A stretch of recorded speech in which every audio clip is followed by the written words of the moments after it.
In this video, we're going to be going over 21E, the exercise you find on page 160 or 176 and 177, and also 21G. So these two exercises that you find on page 176, 177, and 180 are essentially going to be functioning like a chapter in and of itself. And of course, I'll be able to list out for a set of 6 words that you'll be able to put in and easily get yourself an easy 100. So Sextus can't sleep. Remember that it is going to be the situation. They have just heard the story of the soldier, and he's a little creeped out by it, thinking that the motelier or the innkeeper is a murderer. Sextus tamen non obdormiwit. Sextus, however, did, perfect tense, obdormiwit, go to sleep, and it did not go to sleep, for he was cogitating, he was thinking about the story of the soldier. De takes as its object fabula, because it is a preposition that requires an ablative object, and militis is, of course, genitive. Itaque, therefore, do for a long time he was staying awake, and he was thinking about dead Alice. It's not the death of Alice, but dead Alice. The word mortuus is the word for dead. The word mors mortis is the word for death as a noun. Tandem. At last, he says, Marcus, tune timuisti ubi illam fabulum adivisti. So, tune is nothing more than the pronoun tu, meaning you, which was not necessary, because we do have the isti of timuisti. This is the verb timeo timere timui, which of course means to fear. Did you fear? Have you feared? Were you afraid? When the you heard, did hear, have heard, illam fabulum, that story. But Marcus responded nothing. Remember that this verb, respondeo, respondere, the present stem, respond, R-E-S-P-O-N-D, is identical to the perfect stem, respond, but the difference is that this is a second conjugation, would have a second conjugation vowel of the present tense, and then your ending T versus, obviously, the perfect stem, the perfect ending E is to it. He responds, right now, is responding, does respond, he responded. But Marcus responded nothing. Iterum inquit. Again he says, Marcus, tu nec alponum spectabas? And again, to, you, and it's just a question with the ne as the enclitic to obviously ask it. Were you watching the motelier, the innkeeper? Iterum silentium. Again, silence. Deinde, then, Sextus, jam timidus, now scared, now timid, it's an adjective modifying Sextus. Marque, Marque, he says, inquit, Marcus, Marcus, in the vocative, cur tu abdormivisti, why did you go to sleep? Why did you fall asleep? Cur tu non vigilavisti, why did you not stay awake? And we have an anaphora, obviously, with the repetition of that word cur. Subito, suddenly. And this is, of course, what happens to us when we watch this scary movie. We hear sounds in our house, and we think that, obviously, that whatever we saw in the movie is going to be at our house ourselves. Suddenly, Sextus heard, did hear, has heard a sound in the bedroom. In plus ablative is just in, not into. Oh, me miserum, an accusative of exclamation. Oh, miserable me. Aldivit ne, sonitum, aulus ille miser, ubi campo eum necare paravat. This is your subject. And here, because it is perfect tense, we start out did, not does, but did, because it's perfect, or has. Did that miserable Aulus, did that guy, Aulus, hear a sonitum, a sound, when the innkeeper, in the nominative variant form, that is not an ending, when the innkeeper was preparing to kill him? Qualis sonitus fuit. What sort of? Now this word is a third declension adjective of double termination. The nominative and the feminative, the nominative and the feminine in the, or I should say the masculine and the feminine in the nominative is qualis and qualis, and then of course the FACO ending quale. It means what sort of, and it's of course where we get the word quality. The answer to that, and another vocab word that would be the answer, is talis, talis, tale, which means such, or such sort of. So, what sort of sound was it, or has it been? From the verb sum esse fui, futurus. And that's your first word to put in for the quiz. Qualis, Q-U-A-L-I-S. Qualis is your first word. Sonitum sextus iter audivet. We have an alliteration with sonitum sextus, and thus sextus again, heard, did hear, audivet, has heard, perfect tense, a sound. Oh, Eucleides! He's calling directly to him, even though Eucleides probably is not in the room itself. And remember, this is called apostrophe. Apostrophe. Oh, Eucleides, he said, why have? It's when he went. Why have not yet you come? Why have you not yet come ad cubiculum to the bedroom? Oh, father! Remember that his father is off in Asia, in a province called Bithynia, which is important as a province that you will learn later on. But again, he's calling out to his father. His father's not there. That's apostrophe. Apostrophe. Oh, father, why have you, and this verb, relinquo, relinquere, reliqui, perfect stem, perfect ending, left behind. To leave behind is relinquo. So why have you left behind me in Italy? Why have you left me behind in Italy? And that's your second word, reliquisti. R-E-L-I-Q-U-I-S-T-I. Spell it correctly. Volubistine, again, just asking a question with the perfect stem, the perfect ending. Did you want to send me to death, ita, in such a way? Please note the difference between the word for dead, which is an adjective, more to us, which we saw earlier, and the word for death itself, which is mors mortis. And so it is, of course, different in an adjective describing something versus the idea of death in and of itself. So, did you want to send me to death? I want, volo, to go to you, in plus accusative, into Asia. For there is nullum periculum, no danger, but it is dangerous. Note the difference again. Here's the noun, just like mors was the noun, and here's the adjective periculosus, just like mortuus, meaning, of course, when you add osus, it is going to mean filled with whatever quality that was, which is filled with danger.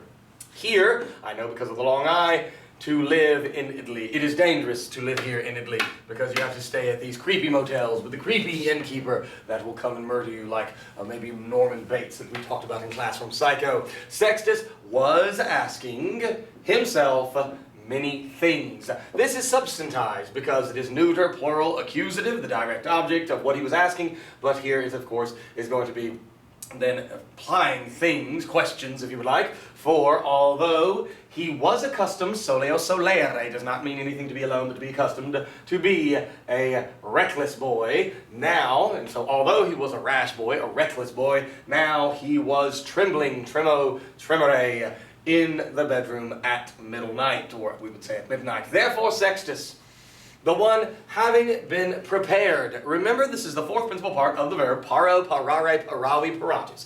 The fourth principal part is the perfect passive participle. And you translate the perfect passive participle as having been verbed. So, therefore, Sextus, having been prepared to stay awake through the whole night. So which Sextus is it? It's the having been prepared to stay awake through the whole night Sextus. It is an adjective from a verb, and we call those participles. This one, the fourth principal part, is the perfect passive participle. For a long time, he was sitting there. Quomodo. Quomodo means in what way or how. In what way now am I able, sum, plus a POT on the front, to escape out of the hands, a manibus, of the wicked innkeeper. Sutne omnes calpone scelesti. Again, just enclitic to ask a question. Are all innkeepers wicked? Perhaps the innkeeper, fortasse calpo, in your nominative, has in mind, habet, in mind, and we ask the question, it's habeo habere, with long ere in the second principal part, telling me that that is a second conjugation, thus future, to kill me. And then filium is your appositive, renaming who the me is. A son, filium, of a famous citizen. Quamquam Aulus aurum habuit, although Aulus did have gold, and look at the difference between the present tense, does have, and did have, habuit, with that, of course, you of the perfect stem. Although Aulus did have gold, aurum, auri, the word for gold, and Y on the periodic table, that's the symbol for gold. I, however, have nothing, neither gold nor money. Pecuniam is indeed the word for money. Sextus was thinking in such a way. Ita means thus, or in such a way. Iterum sonitum audivit. Again, he heard a sound. He feared. He was fearing. He was afraid. But at last he did rise. He, the unwilling one. We had that in the last chapter, in Vitusaum. For he was wanting to inspect, in spicio and spicere, all parts of the genitive bedroom. Soon, however, he laughed. Rideo, ridere, risi, with an R-I-S-I-T. Okay, look, under the lecto, under the bed, there was a cat. Feles, feles is where it comes, a cat, fat and half asleep. Near the cat, Sextus did see, has seen a dead mouse. Mus murus is the word for mouse. Mortuum is the adjective. Sextus muttered, "It is not necessary to hide hoc corpus, this body, under the manure, as it were." And so here, hoc is modifying corpus. And again, we see corpus, which does not have an ending, is going to obviously have ability, as it is neuter, the accusative to look exactly like the nominative, and so it's the direct object of what they're hiding. So we continue on to exercise 21G. In this one, it's early in the morning. Of course, Cornelia, who probably did not sleep well, is going to go out and see what, of course, is going on in this new motel. So, non dum lucebat. And again, we're going to have 3 more words that you're going to need to be able to embed. Not yet was it shining, but Cornelia, ut solebat. Ut means as, so as she was accustomed. Remember, soleo solere has nothing to do with being alone. It means to be accustomed. So, as she was accustomed,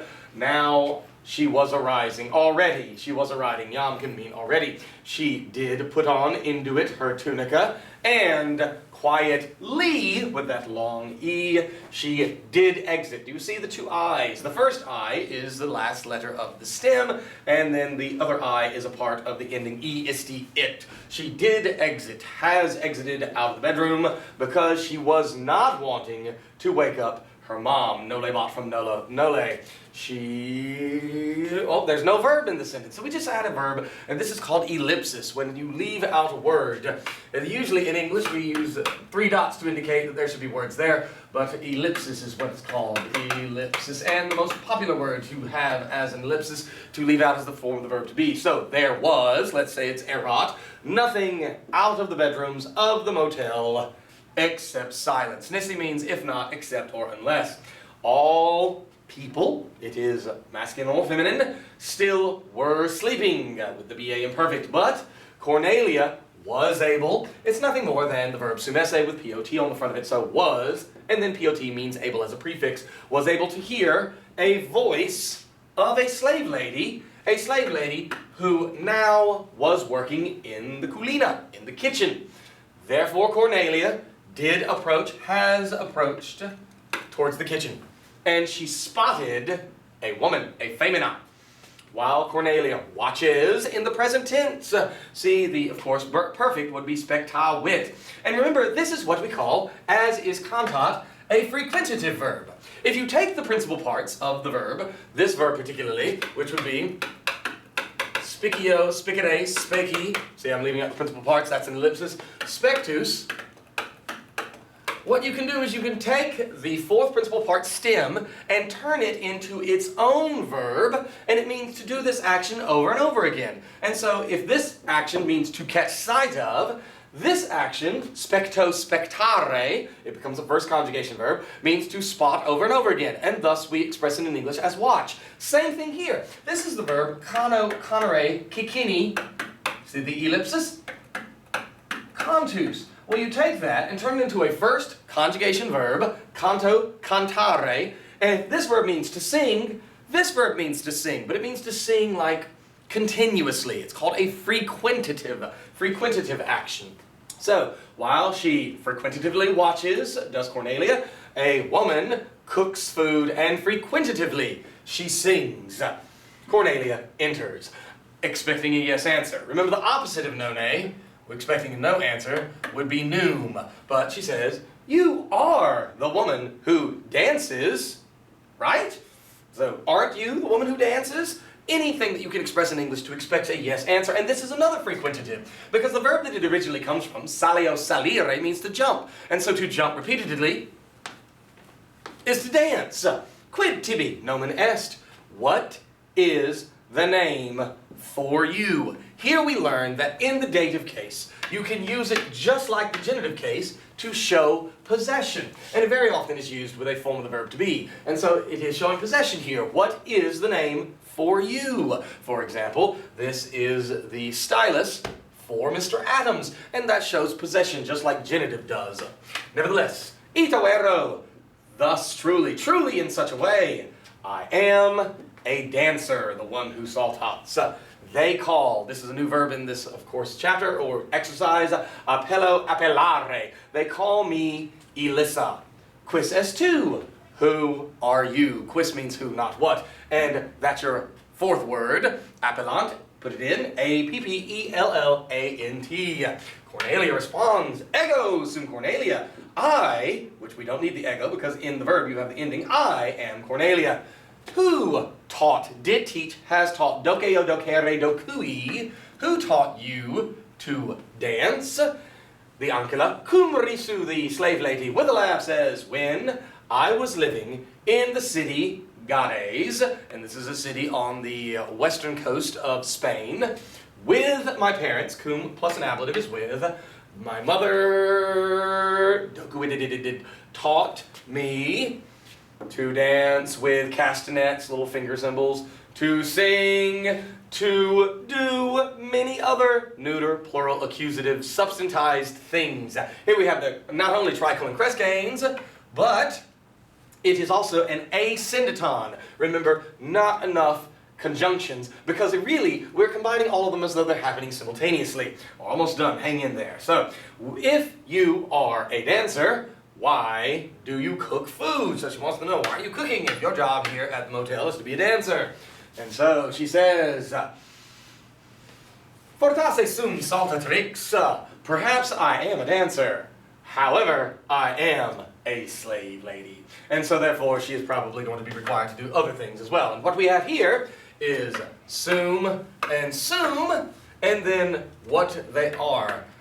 Dancer, slave lady, making the pattern that we see of chiasmus, showing the contrast between being a dancer but also being a slave lady. And so she says, tu ancilla es? You are a slave lady? Quomodo? How? In what way? Quomodo? Have you come, did you come to Italy? And the Ancilla said, piratae, pirates, which were terrible in the Mediterranean during the ancient Roman world. They were everywhere. Pirates, captured. Capio capere caebi captus. It means to capture. Nevertheless, captured me in Spain and brought. Remember, this is from Faro Ferry, tuli latus, me to Italy. And that's your fifth word, cape erunt, a new verb, capio capere caebi, C-E-P-E-R-U-N-T. Spell it correctly. Apollodorus, bought. This is a verb from emo, emere, amy. Look at the third principal part versus the second principal part. Second principal part, emere, with a present stem. Third principal part, amy. So it's still em, but the difference is, of course, it's elongated. We've seen this before. Did buy, has bought me in the city Rome. Cornelia then asks, why do you not run away? And you go, east, go, ale, east, it, back, red, to Spain. The Ancilla asks, quomodo? How, or in what way, am I able to run away? I have nullos amicos, no friends in Italy, and I am not able to go, red, back, to Spain, ad Hispaniam, I alone. And so she's not going to be able to make any sort of journey on her own. She would probably be captured, kidnapped, and then sold into slavery again. Praeteria. Besides, Apollodorus is a good master. And so she, even though she's a slave and has a horrible life in that way, Apollodorus is a better master than perhaps what would happen if she tried to get back to Spain. She would probably be kidnapped again. It happened all the time that people were kidnapped and sold into slavery in the ancient world. Nevertheless, because he himself has been, or was, summe se fui, a slave. So Apollodorus knows what it's like to live the life as a slave. So frequently in the ancient world, you could be manumitted. Manumission, remember, is the process of freeing a slave, and indeed, that is what has happened to Apollodorus, and now he is a motelier. He never beats me, that's a thumbs up, and he gives all neuter, plural, accusative, substantized things which I want. So he gives all which I want. And then Cornelia says, kind of cold-hearted, accept liberty, accept freedom. That's what praeter means, accept. And so the slave lady then agrees, truly in such a way, accept freedom.